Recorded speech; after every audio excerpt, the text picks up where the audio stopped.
किक्कर आवाज है। बड़ा में गाना है। लड़की कौन है?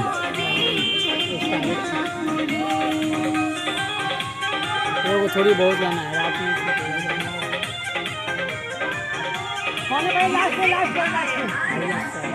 पटना से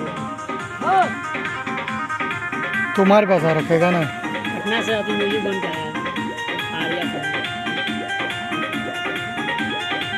देखे खातिर तरसिल अखिया मानो हमरो बतिया रे दिनवा तो सूरज भैया थोड़ा इधर थोपड़ा दिखाओ।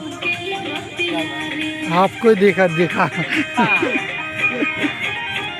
देखे खातिर तरसिल अखिया हमरो बतिया रे दिनवा तो बतिया जाला कटत नहीं खरतिया रे।